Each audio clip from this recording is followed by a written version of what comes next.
What's going on, motivators? We got another video. First off, I want to give thanks to everyone who's subscribed to my channel so far.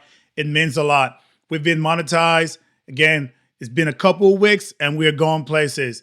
So again, none of this would have been possible without your help. So much thanks to everyone, and we're just growing. Thanks again. But we have to talk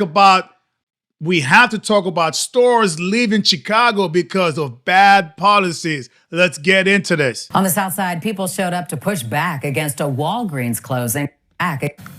On the South Side, people showed up to push back against a Walgreens closing. The doors are set to close next month. Walgreens says it's due to safety issues, but it will leave thousands without nearby access to life-saving medication. Tia Ewing has more. Everybody say Walgreens do right by us. Walgreens do right by us. Community members, leaders, and families rallied, saying the loss of this I mean, before I even go into this, how could it be Walgreens do right by us? How about you go and you make sure the mayor and the governor is doing right by Walgreens so they could stay in the community, that their bottom line is not being lost? What is up with those people with their way of thinking? Walgreens at 86th and Cottage Grove won't just close a store. I mean, if you saw that Walgreens, the 24 hours was missing, so I guess it's no longer 24 hours. Will take away a critical lifeline. We're not here to beg Walgreens to stay. We're saying that their decision is the wrong decision. And in my opinion, it should be considered a first-degree corporate crime. Yes. Because the amount of people that will be hurt by this, the amount of elders that will not have access to health care is evil.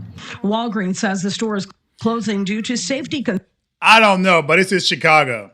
So I'm going on a limb right here by saying this. Probably the crime is what causing this. So you cannot tell a company, whether it be mom and pops or it's a big corporate, to stay somewhere where they're losing money, that people feel unsafe to come into the location. We saw what's going on in those different stores. Things are locked up like you in prison. But yet people are touting like, yeah, it's corporate, it's bad for people. Yeah, it's bad for people in that area. That's why I say you don't destroy your own community. Because at the end of the day, the companies are not the ones who are losing. It's the people amongst yourselves who are going to lose. You steal from yourself. The end result is yours. Concerns including theft and violence, but residents say that doesn't match what they see day to day. The lie that they're telling us is it's a health or a loss prevention issue. When 12th and State Street had loss prevention, they redesigned. Again, this neighborhood is not broke. The nearest. Well, he is right. Some company could redesign if they choose to stay. Some company, if they know they're losing too much of a profit, guess what they do? They close and they leave. But you cannot tell people they have to go the path you want to. This elder man, what I would have done if I was him, is protest for the community to stop stealing from the businesses that are helping your own community. Because now you got to drive an hour away just to find small products. They're not leaving because they just want to. They're leaving because they're being driven out by crime and theft. Pharmacy will soon be more than a mile away, a distance residents say is especially hard for seniors. It has been a lifeline for many. It has been a place where seniors walk, sometimes slowly, sometimes with assistance, but with dignity, to pick up their medications that keep them alive. Again, my point to that is, where are those people? I have not seen any videos talking about the crime in fostering a safe neighborhood that companies feel that their bottom line is getting protected. This location in Chatham is closing on June 4th. Gardner takes about 14 pills of transplants and diabetes. Terrell closing on June 4th because of high levels of theft and violent incidents. Enduring 2 kidney transplants and diabetes, Terrell Gardner takes about 14 pills a day to keep his immune system suppressed. The 69-year-old says the closure of his closest Walgreens will force him to drive several miles away to get his medicine. Now I've got to find another way. I've got to possibly go west to Cicero And I'm living all the way here on the east side. Patricia Shell doesn't have an option for another Walgreens. She uses an electric wheelchair for her once-a-month pickup for prescriptions. Shell does not drive. This is convenient for me. I just live down the street here in the senior building. And I don't know what we're going to do. I guess I have to go strictly with my mail order people. The Walgreens location. I say too, is like, you got to raise your people right. This is not these people particularly their fault. It's the community's fault. The people who are there, they weren't raised right. You cannot steal from yourself. There's always going to be ramification. And they're finding out the hard way. Because it won't just be Walgreens. It's going to be more stores that are living. The whole place is going to become like deserted.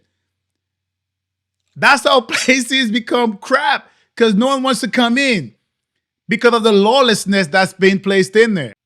You have the mayor talking about cops are the ones who are racist and stuff. Like, they're not doing their job. When you pick wrong people to run your state, these are the consequences that you get in the end. Location at 86th and South Cottage Grove is the latest to announce closure. An East 71st location is slated to close May 19th. 4 other Southside locations have shut down in the past year. Man, that's a lot. That's like no Walgreens in like 20 radius, 20 block radius, no Walgreens. Hey, that's what they get. I feel sorry for the old ladies, right? The old people. But again, this is a product of the environment. I got to go to 87 in Stony Island. I mean, how do you close down all the Walgreens in this community? Do right by us. Chanting "Do right by." I'll tell you how you close it. Because black people keep stealing stuff. Developing story out of Madeira. An innocent Walgreens employee has died after police say he was shot by a stranger angry at large pharmacies. That suspect is in jail tonight as we learn more about the chilling crime that was caught on. And thanks for joining us tonight for Action News Live at 5. I'm Warren Armstrong. And I'm Graciela Moreno. The shooting happened last night in Madeira, just before the store was set to close. The Walgreens is part of a commercial area off of Cleveland and Schnorr Avenues. Action News anchor Nick Garcia is there live tonight with what we know about the victim and his accused killer. Nick? Well, good evening. Throughout the day, we've seen upset employees meeting here in this parking lot, not here for work, but to mourn Eric Velasquez, the man shot and killed inside that pharmacy last night. And this is another reason why they're closing it. The violence. You can't have people that you work for getting murdered and killed because of the place being badly ran, the city being badly ran, because you have a feckless mayor, Brandon Johnson. Listen to this. Police tell us the last thing Velasquez did was call 911 for help, but he was unable to speak when the dispatcher picked up. Not 2 bus rides away, right here in their community. For families managing serious health conditions, consistency is critical. 29 years, my husband has dealt with kidney issues. 2-time transplant. I donated the second one. Walgreens has been a staple in our lives where we come from medication. Being a transplant recipient, that means he's on lifelong medication. Something we don't have time to search for, to find out where can we get what he needs. Over a year ago, Walgreens shuttered locations in Bronzeville, Little Village, South Chicago, and South Shore. Another specialty pharmacy is set to close on 71st Street in the coming weeks. Residents say this shows there's a pattern. They closed 63rd and King Drive. They closed 63rd and Halsted. They closed 47 in Ashland. But I see the pattern. Why they refuse to see the pattern? I'm a black person and I can see the pattern right there. The pattern is in the black community because they're robbing and they're taking away their own resources. These people are crying foul. They should be crying foul for whomever it was stealing and causing the violence in the community. I don't understand this. Make this stuff make sense to me. They closed 63rd and Kedzie. To pick up prescriptions, it takes people 45 to an hour.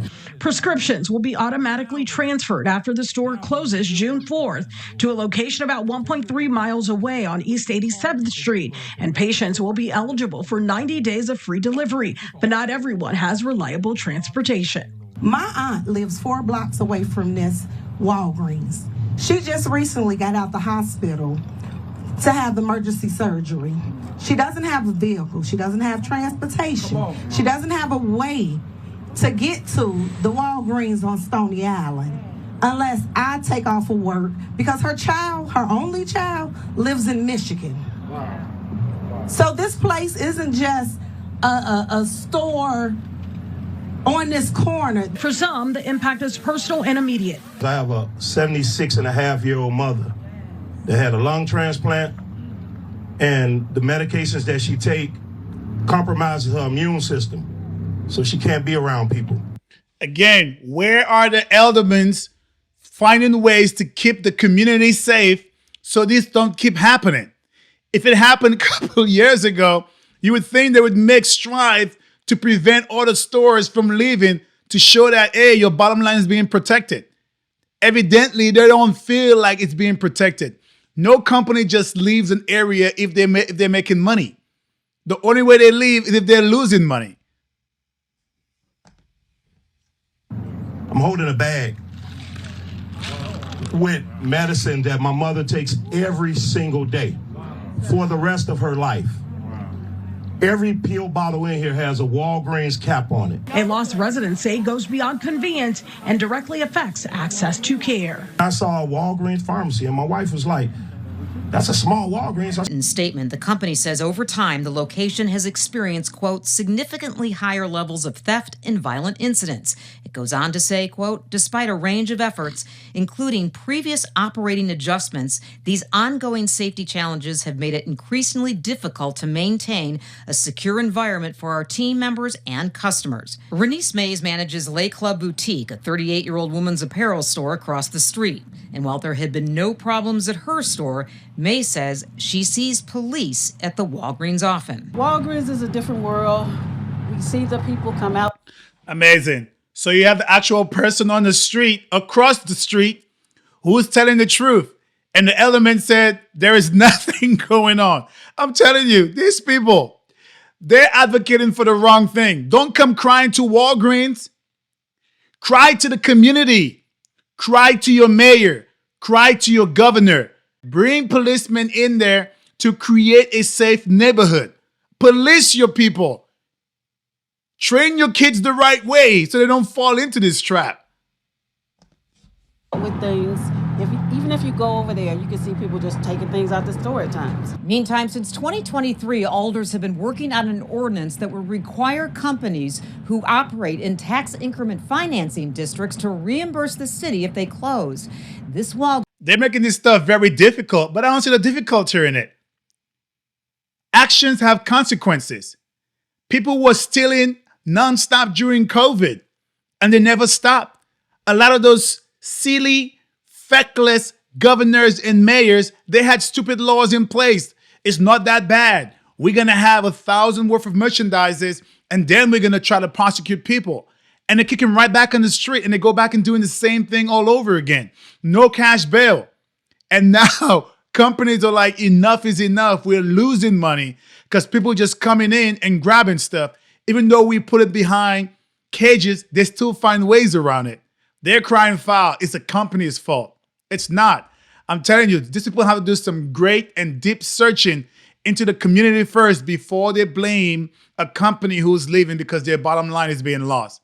But anyway, I could be wrong. Let me know what you think inside the comments.